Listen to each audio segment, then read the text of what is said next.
용서하며 땅을 고칠지라. 내 백성이 겸비해 기도하며.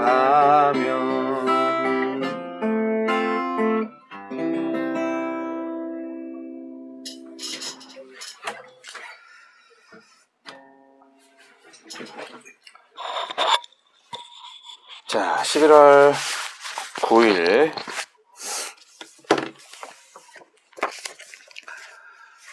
월요일 역대하 7장 1절로 22절 말씀. 본문이 좀 깁니다.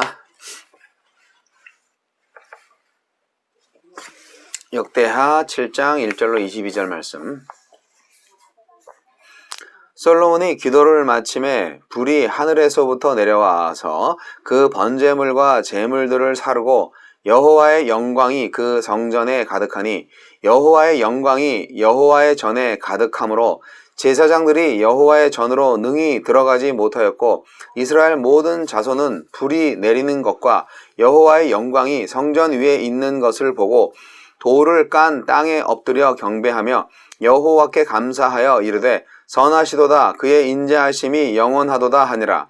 이에 왕과 모든 백성이 여호와 앞에 제사를 드리니 솔로몬 왕이 드린 제물이 소가 22,000마리요 양이 12,000마리라. 이와 같이 왕과 모든 백성이 하나님의 전에 낙성식을 행하니라. 그때 제사장들은 직분대로 모셔 서고 레위 사람도 여호와의 악기를 가지고 섰으니 이 악기는 전에 다윗 왕이 레위 사람들에게 여호와께 감사하게 하려고 만들어서 여호와의 인자하심이 영원함을 찬송하게 하던 것이라. 제사장들은 무리 앞에서 나팔을 불고 온 이스라엘은 서 있더라. 솔로몬이 또 여호와의 전 앞들 가운데를 거룩하게 하고 거기서 번제물과 화목제의 기름을 드렸으니 이는 솔로몬이 지은 놋제단이 능히 그 번제물과 소제물과 기름을 용납할 수 없음이더라. 그때 솔로몬이 7일 동안 절기를 지켰는데 하맛 어귀에서부터 애굽 강까지의 온 이스라엘의 심히 큰 회중이 모여 그와 함께 하였더니 8째 날에 무리가 한 성회를 여니라. 제단의 낙성식을 7일 동안 행한 후 이 절기를 7일 동안 지키니라. 7째 달 제23일에 왕이 백성을 그들의 장막으로 돌려보내매 백성이 여호와께서 다윗과 솔로몬과 그의 백성 이스라엘에게 베푸신 은혜로 말미암아 기뻐하며 마음에 즐거워하더라. 전과 왕궁 건축을 마치고 솔로몬의 심중에 여호와의 전과 자기의 궁궐에 그가 이루고자 한 것을 다 형통하게 이루니라. 밤에 여호와께서 솔로몬에게 나타나사 그에게 이르시되 내가 이미 내 기도를 듣고 이곳을 택하여 내게 제사하는 성전을 삼았으니 혹 내가 하늘을 닫고 비를 내리지 아니하거나 혹 메뚜기들에게 토산을 먹게 하거나 혹 전염병이 내 백성 가운데 유행하게 할 때에 내 이름으로 일컫는 내 백성이 그들의 악한 길에서 떠나 스스로 낮추고 기도하여 내 얼굴을 찾으면 내가 하늘에서 듣고 그들의 죄를 사하고 그들의 땅을 고칠지라. 이제 이곳에서 하는 기도에 내가 눈을 들고 귀를 기울이리니 이는 내가 이미 이 성전을 택하고 거룩하게 하여 내 이름을 여기에 영원히 있게 하였음이라. 내 눈과 내 마음이 항상 여기에 있으리라. 내가 만일 내 앞에서 행하기를 내 아버지 다윗이 행한 것과 같이 하여 내가 네게 명령한 모든 것을 행하여 내 율례와 법규를 지키면 내가 내 나라 왕위를 견고하게 하되 전에 내가 네 아버지 다윗과 언약하기를 이스라엘을 다스릴 자가 내게서 끊어지지 아니하리라 한 대로 하리라. 그러나 너희가 만일 돌아서서 내가 너희 앞에 둔 내 율례와 명령을 버리고 가서 다른 신들을 섬겨 그들을 경배하면 내가 너희에게 준 땅에서 그 뿌리를 뽑아내고 내 이름을 위하여 거룩하게 한 이 성전을 내 앞에서 버려 모든 민족 중에 속담거리와 이야기거리가 되게 하리니 이 성전이 비록 높을지라도 그리로 지나가는 자마다 놀라 이르되 여호와께서 무슨 까닭으로 이 땅과 이 성전에 이같이 행하셨는고 하면 대답하기를 그들이 자기 조상들을 애굽 땅에서 인도하여 내신 자기 하느님 여호와를 버리고 다른 신들에게 붙잡혀서 그것들을 경배하여 섬김으로 여호와께서 이 모든 재앙을 그들에게 내리셨다 하리라 하셨더라. 아멘. 성전에 오신 하나님. 솔로몬의 기도에 대한 응답으로 하느님의 영광이 성전에 임합니다. 이후 성전과 궁전 건축을 마친 솔로몬에게 하느님의 약속과 경고의 말씀이 주어집니다. 하느님은 어떤 분입니까? 1절 솔로몬의 성전과 그의 기도를 인정해 주십니다. 광야에서 처음 제사를 드릴 때처럼 불을 내려 제물을 태우심으로 성전을 하나님의 처소로 받아주십니다. 그리고 지금은 우리가 자기 몸을 제물로 주신 그리스도의 이름으로 드리는 기도와 예배에 응답하십니다. 오늘도 언제든지 마음껏 기도할 수 있는 은혜를 누립시다. 12절로 18절 솔로몬의 기도에 응답하십니다. 그가 구한 대로 성전을 하나님이 임재하시는 처소로 삼으시고 백성의 기도를 듣겠다고 약속하십니다. 그런데 먼저 그들이 악한 길에서 떠나 스스로 낮추고 기도할 때 응답하실 것입니다. 또한 솔로몬이 다윗과 같이 주님의 명령을 지키고 율법을 지키면 그의 나라를 견고케 하실 것입니다. 기도의 응답은 성전 자체의 효력이 아니라 언약에 대한 신실한 태도에 달려 있는 것입니다.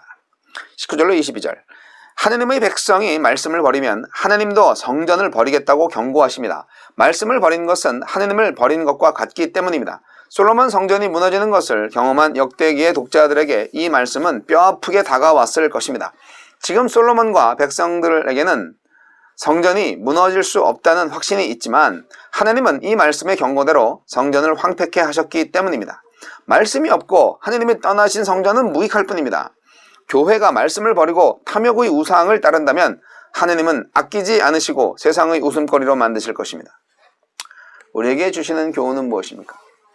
3절로 9절 성전에 임재하신 하느님의 영광을 본 사람들이 경배하고 감사와 찬양의 제사를 드립니다. 그들은 7일 동안 성전 낙성시를 진행하고 이어서 장막절을 지킵니다.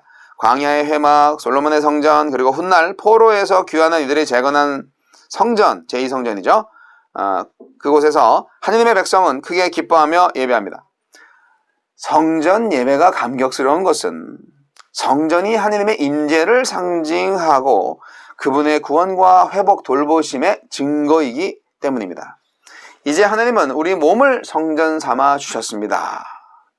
성령이 오셔서 새롭게 해주신 은혜를 날마다 찬송과 기도로 표현하고 있습니까? 제 마음을 성전으로 택하신 주님을 날마다 찬송하게 하소서. 성전이 오늘날에는 우리 몸입니다. 그리스도인의 몸입니다. 성전 건물이 아니에요. 성전은 우리 몸입니다. 분명히 말씀하셨습니다. 고린도전서 3장 16절 또 고린도전서 6장 19절 오늘 말씀 보니까 하느님이 임재하셨어요. 그리고 솔로몬의 제사와 기도를 받아주셨다는 증거를 불러 보이셨어요. 불이 확 내려와서 제단 위에 있는 모든 제물들을 싹 불살랐습니다. 정말 초자연적인 역사죠. 솔로몬의 기도에 하느님이 불로 응답하신 이 멋진 사건, 불이 하늘에서 내려와서 제물들을 확 다 살라버리는 멋진 광경, 이것은 정말 하느님이 살아계신 것과 그리고 그 하느님이 그의 백성들을 정말 사랑하신다, 그 백성들의 예배를 정말 받으신다, 그것에 대한 확실한 증거였습니다. 이스라엘 백성들은 너무나 기뻐했겠죠. 너무나 신비스럽고. 네. 여러분, 이스라엘 백성들이 하느님의 인자하심과 그 자비로우심으로 인하여서 항상 찬양과 경배를 했다는 것을 기억하시기 바라고요. 오늘날 우리의 기도를 역시 이스라엘 백성들의 기도를 받아주신 것처럼 똑같이 받아주신다, 하느님께서 이 사실을 우리는 잊지 말아야 할 것입니다. 우리가 예배할 수 있다는 것만큼 얼마나 큰 기쁨이 있을까 저는 생각해 봅니다. 예배할 때 가장 즐겁고 행복합니다. 여러분, 하느님은 우리의 예배 가운데 임재하시고 우리의 찬미와 그리고 우리의 헌신에 불로 응답하신다. 사실 예배 드릴 때 보면 마음에 뜨거움이 있잖아요. 그것도 성령의 불이라고 볼 수 있죠. 그리고 정말 기도하고 찬양함을 통해서 정말 어떤 종교적 신비감에 취할 때 어떤 사람들은 방언도 터지고 어떤 사람들은 뱃속에서 막 뜨거운 불 같은 것이 올라와서 이렇게 혀가 꼬부라져서 방언이 터졌다. 뭐 이렇게 간증하신 분도 있고요. 그리고 정말 기절하고 막 이렇게 입신하시는 분들도 있고 여러 가지 현상이 나타날 수 있습니다. 그러나 그런 것들이 없다 할지라도 정말 우리 마음 뜨거워질 때가 있지 않습니까?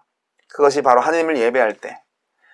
정확히 말하면 우리의 하나님에 대한 예배를 통해서 그 예배 가운데 하나님이 임재하실 때 불로 임하시는 거죠. 그래서 불같은 성령이 임하시는 거죠.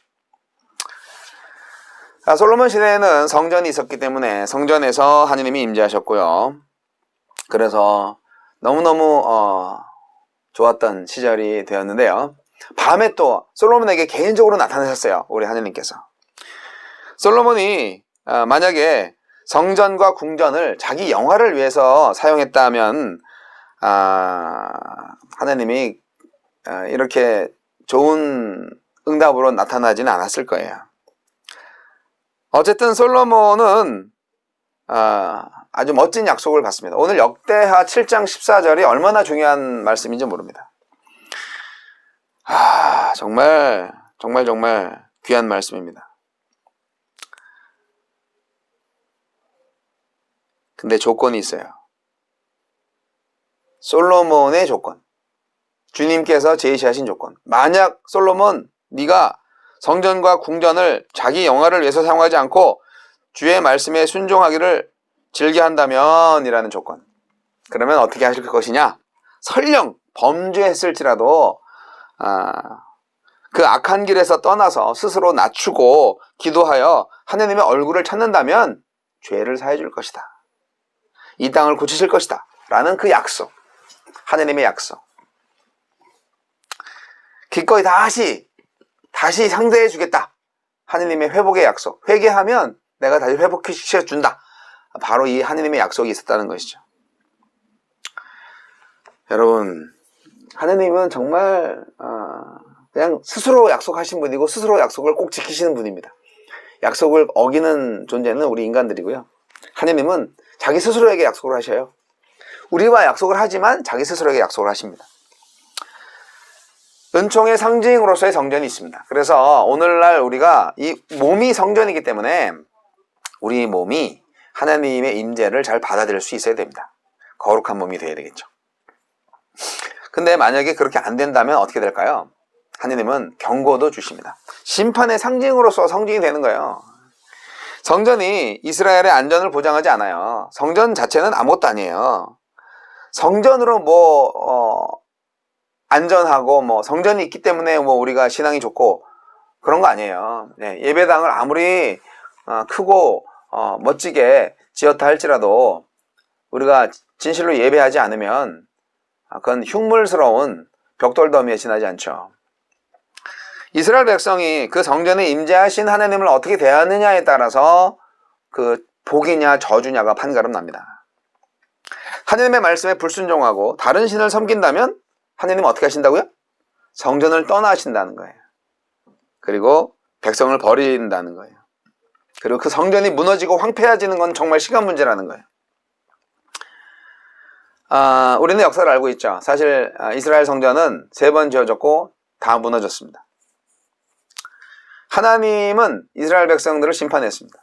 그리고 모든 이방인들에게 구원을 베푸셔서 예수 그리스도가 성전되게 하셨고 예수 그리스도를 믿는 자들을 성전되게 하셨습니다. 이제 하나님께서 우리 모든 믿는 신자들에게 임재하십니다. 언제? 예배당에 안에서가 아니라 예배할 때가 아니라 공예배를 할 때가 아니라 우리가 삶의 예배를 드릴 때 하나님이 임재하신다는 사실. 왜 예수님의 이름이 임마누엘이겠어요? 사랑하는 성도 여러분, 항상 불로 임하시는 하나님을 경험하시는 삶의 예배자 되시기를 주님의 이름으로 축원합니다.